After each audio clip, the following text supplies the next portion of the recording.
How are you doing, Cali Crowd? Since teaching myself how to L-sit and posting my L-sit progress diary series, I've had a lot of questions come back to me about how I taught myself how to do it. One question that's come up a few times is how to tell if your arms are long enough to do the L-sit on the floor. Well, today I'm going to walk you through a very quick technique that you can use right now to establish whether you can or can't L-sit on the floor.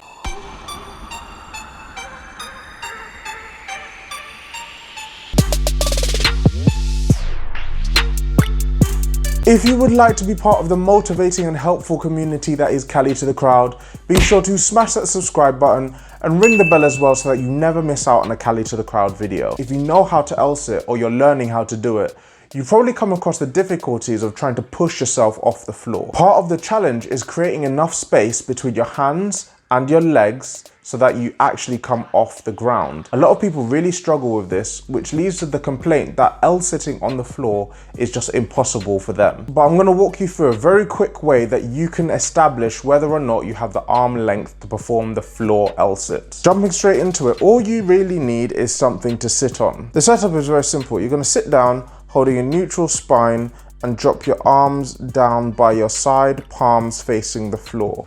If your hands fall lower than whatever it is you're sat on, great, you have the skeletal requirements to L-sit. If your hands have not passed your legs at this point, slowly lean forward until they do. Remember this point where your hands are for later.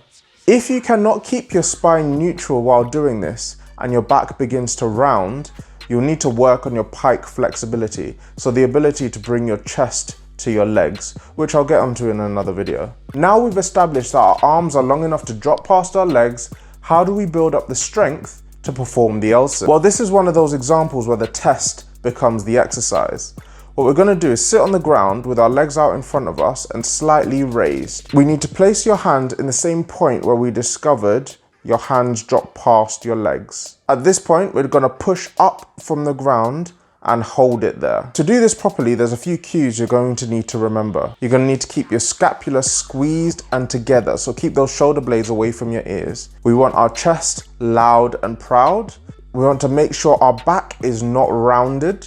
And probably the most important one, we want to make sure we're pushing through our shoulders and not our elbows. This is really, really important. I cannot stress this enough. Our shoulders are far more capable of dealing with this amount of force than our elbows are. So we really want to make sure they're taking the brunt of the load. What we can do to ensure this is happening is visualize squeezing a piece of paper between each of your armpits. What this will do is it will help activate your lats, and what that will do is pull your shoulder blades down and get them to start working to assist your triceps. Hold this for a couple of seconds, then lower yourself down and do this for reps. What you'll find is that the straight arm pushing strength built here will develop so transferably over into the L-sit and really fast track your L-sit progress. But Cali Crowd, I want to hear from you. What tips have you used to help you master this technique? If you're still learning it and you found this video valuable, make sure to smash that like button. And if you have any other calisthenics techniques that you want me to talk about, be sure to leave them down in the comment section below. Until next time, peace.